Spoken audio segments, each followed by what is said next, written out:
आज का हमारा टॉपिक जो है वो हस्बैंड के लिए है कि हस्बैंड जो है वो मेंटेनेंस से कैसे बच सकता है।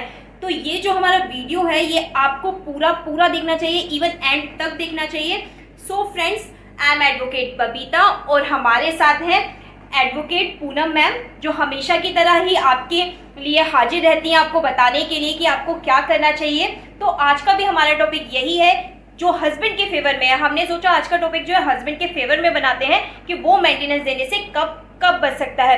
सो मैम, जैसे कि लेडी जो है, वाइफ जो है, वो केस फाइल करती है 125 में कि उसे मेंटेनेंस चाहिए, तो हम आप बताइए उसके एक्सेप्शंस क्या है, मतलब वो कैसे बच सकता है हस्बैंड कि उसे देना ना पड़े मेंटेनेंस देने से हस्बैंड बच सकता है।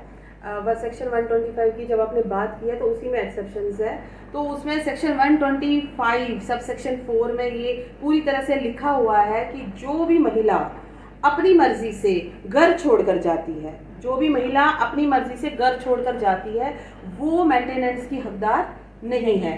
या जो भी महिला घर छोड़कर दूसरी शादी करती है, जब भी वो दूसरी शादी करेगी, हो सकता है कि यहाँ पर फर्स्ट मैरिज में आपका डिवोर्स हो चुका है लेकिन फिर भी डिवोर्स के बाद भी जैसे मेंटेनेंस हस्बैंड देते हैं, लेकिन डिवोर्स के बाद अगर वो शादी करती है, सेकेंड मैरिज करती है, तो उस टाइम भी वो मेंटेनेंस की हकदार नहीं है। तो हस्बैंड को उस टाइम भी मेंटेनेंस जो है वो रोकना है। तो और तीसरी बात है कि अगर husband and wife mutual consent में डिवोर्स दे तो उस टाइम भी हस्बैंड जो भी म्यूचुअल कंसेंट में हुआ है तो मेंटेनेंस उस टाइम भी नहीं देना होता है। और अगर वाइफ, सबसे बड़ी बात, अगर वाइफ एडल्ट्री में रहती है तो उस टाइम भी हस्बैंड मेंटेनेंस नहीं देता है। लेकिन दोस्तों, एडल्ट्री में रहना और ये म्यूचुअल, ये अपनी कंसेंट से घर छोड़ना बड़ी बात होती है, इसको साबित करना।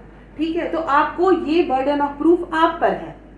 आपको ये साबित करना है कि आपकी वाइफ एडल्ट्री में है। उसके लिए आपको कुछ फोटोग्राफ्स, कुछ वीडियो हो वो दिखाने, सिर्फ बोलने से काम नहीं चलेगा। तो आपको ये प्रूव करना है कि हाँ मेरी वाइफ एडल्ट्री में है, तो ये आपको कोर्ट में प्रूव करना है। और वो अपनी कंसर्न से, क्योंकि महिला ये कहती है कि मुझ पर इतना दबाव आया कि मुझे अपना घर छोड़ना पड़ा, ठीक है, ये महिला कहती है। लेकिन आपको ये प्रूव करना कि हमने ऐसा कोई दबाव नहीं किया, ये इसकी अपनी मर्जी थी जिसकी वजह से ये घर छोड़कर चली गई है। और बाकी उसने सेकंड मैरिज की है, उसका तो प्रूफ होगा ही कि उसके हस्बैंड होंगे, तो वो तो है। तो उस ये सब चीजें वो है जहाँ पर हस्बैंड बच सकता है मेंटेनेंस देने में। और अगर वाइफ की डेथ होती है ऑब्वियसली वहां पर भी मेंटेनेंस नहीं देना है। तो ये सेक्शन 125 क्लास 4 में पूरा लिखा हुआ है। हाँ, और इसके अलावा जैसे कि सुप्रीम कोर्ट में भी आजकल जजमेंट्स आती है उन बेसिस पर। और अगर आप सेक्शन 125 को देखो, if the wife is not capable to earn, अगर वाइफ कैपेबल नहीं है तब आपको मेंटेनेंस देना है। लेकिन वाइफ कैपेबल है टू अर्न, क्योंकि सारी लड़कियां ये मेनली जो मेंटेनेंस डालती है वो ये कहती है हमें तो कैपेबल ही नहीं है, हम तो जॉब करते ही नहीं है। तो ये बर्डन ऑफ प्रूफ हस्बैंड पर है कि वो ये प्रूव करे कि उसकी जो वाइफ है वो हाईली क्वालिफाइड होने के बावजूद भी जानबूझकर जो है जॉब नहीं करती है।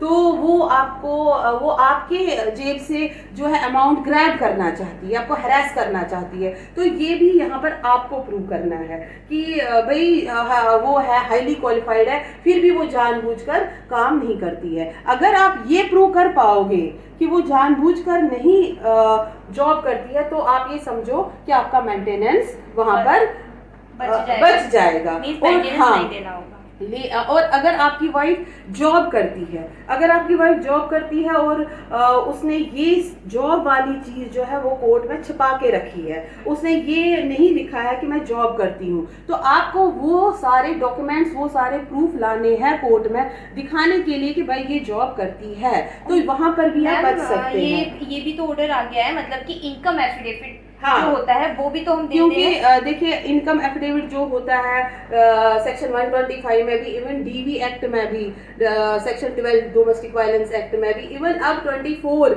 हिंदू मैरिज एक्ट में भी आपको एक इनकम एफिडेविट देना होता है, वो वाइफ को भी देना होता है और हस्बैंड को भी देना होता है। तो वैसे तो इसमें सब कुछ ITR, आपका इनकम टैक्स वगैरह, बैंक डिटेल्स वगैरह मांगते हैं, 3 साल का वो सब मांगते हैं वहाँ पर। तो लेकिन फिर भी जिसका क्रिमिनल इंटेंशन हो, जो फॉल्स एलिगेशन लड़की लगा रही है, तो उसने इसके बारे में भी कुछ सोच के रखा होगा। लेकिन आपको, मैं ये सारे पतियों को कहती हूँ कि आपको ये प्रूव करना है कि आपकी वाइफ जॉब करती है। तो या तो वहां से कोई डॉक्यूमेंट हो जिससे ये प्रूव होगा कि आपकी वाइफ जॉब करती है, मेंटेनेंस से बच सकते हो। लेकिन यहाँ पर दोस्तों एक बात याद रखना, वाइफ जॉब करती है, ये बात तो सही है, लेकिन वो इतना नहीं कमा रही है कि वो अपने आप को मेंटेन कर सकते हैं।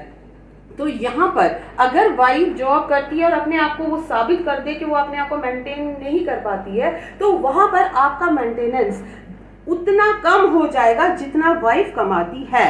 तो क्योंकि हमारे जो लॉ है उसके हिसाब से वाइफ का भी उतना ही, जिस स्टेटस से हस्बैंड रहता है उसी स्टेटस से वाइफ को भी रहना इम्पोर्टेंट है, ये हमारा लॉ कहता है। ठीक है, तो अगर वाइफ कमाती है, वो कम कमाती है, उसके गुजारा भत्ता नहीं होता उससे, फिर भी वो एफर्ट्स करती है, तो उस टाइम आपको वो जितना वो कमाती है वो छोड़ के जो भी कोर्ट ऑर्डर करेगी वो मेंटेनेंस देना है। लेकिन कुल मिला के आपको ये खुद ही प्रूव करना है, आपको ये सारे डॉक्यूमेंट्स खुद लाने हैं कि आपकी वाइफ जॉब करती है या आपकी वाइफ हाईली क्वालिफाइड है और उसने जॉब जानबूझकर नहीं करती है, आपको हैरेस करने के लिए करती है। ये सब चीज़ें, या आपकी वाइफ अपनी मर्जी से घर छोड़ कर गई है, या आपकी वाइफ एडल्ट्री में रह रही है, या आपकी वाइफ ने दूसरी शादी की है, तो ये सारी चीज़ें आपको ही प्रूव करनी है। और जब आप ये सारी चीजें प्रूव करोगे तो आप मेंटेनेंस, जो भी मेंटेनेंस है उससे बच पाओगे।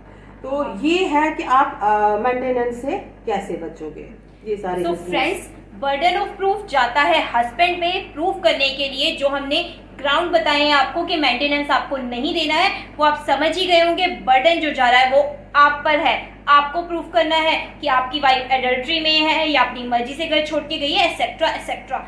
सो आज अगर आपको आज की ये वीडियो पसंद आई हो तो please don't forget to like and subscribe our channel and also share. जिस भी हस्बैंड को इस चीज़ की मतलब वीडियो की ज़रूरत होगी, आप उसके साथ शेयर कीजिए, ज़्यादा से ज़्यादा शेयर कीजिए, जिससे कि हस्बैंड को नॉलेज हो सके कि उसे मेंटेनेंस कब नहीं देना है। जो वाइफ हरेसमेंट करती है हस्बैंड के साथ, वो मतलब हस्बैंड जो है बच सके उस हरेसमेंट से। लेकिन बबीता, यहाँ मैं एक और बात कहूंगी, क्योंकि हस्बैंड्स लोग क्या करते हैं, जो मैं प्रैक्टिकली देखती हूँ कोर्ट में, वो ये करते हैं कि जब नोटिस जाता है कोर्ट से तो वो छिपने की कोशिश करते हैं। वो नोटिस जब उनके समन घर जाता है तो वो उस समन से बचने की कोशिश करते हैं। लेकिन मैं ये हस्बैंड्स को बता दूं, जो ऐसा करते हैं तो गलत करते हैं। कब तक आप बचोगे, क्योंकि सर्विस ऑफ समन चाहे आप लो या ना लो, उसके बाद एफिक्सेशन होता है, उसके बाद पब्लिकेशन होता है। तो याद रखिए, कोर्ट सारी चीजें करती है और फिर एक्स पार्टी हो जाओगे आप। तो बेस्ट है कि आप कोर्ट आइए और कोर्ट प्रोसीडिंग्स को फेस कीजिए। वहाँ पर आप एक कंप्लेंट की कॉपी लीजिए, जो भी वाइफ ने पिटिशन फाइल की होगी वो कॉपी लीजिए और अपने लॉयर के साथ मिलकर बैठकर सोच समझ के उसका WS बनाइए और जो इंट्री मेंटेनेंस की एप्लीकेशन है उस पर बहस कीजिए और डॉक्यूमेंट दिखाइए जो सपोर्ट करेंगे कि आपकी जो वाइफ है वो एजुकेटेड है, जॉब करती है, या जो भी है जिससे आप मेंटेनेंस देने से बच सकते हैं। तो दोस्तों, ये है सारा अगर आपको फिर भी कुछ भी जानना है तो आप कमेंट बॉक्स में या व्हाट्सएप पे हमें कॉल कर सकते हैं और हम आपके सवालों का जवाब देने की कोशिश करेंगे। और तो फ्रेंड्स, हमारा जो नेक्स्ट टॉपिक रहेगा, हम कोशिश करेंगे आपके साथ इंट्रीम मेंटेनेंस पे एक नया टॉपिक बनाएं और आपको बताएं कि इंट्रीम मेंटेनेंस होता क्या है। अगर आप जानना चाहते हैं इंट्रीम मेंटेनेंस होता क्या है तो कमेंट कीजिए हमें और हमसे पूछिए सवाल कि हाँ इंट्रीम मेंटेनेंस बनाइए, ये कि पे वीडियो बनाइए, तो हम जरूर आपके साथ मतलब शेयर करेंगे उस वीडियो को। सो तब तक के लिए bye bye, thank you so much. Please don't forget to like and subscribe our channel and share it also. Thank you, bye bye, नमस्कार।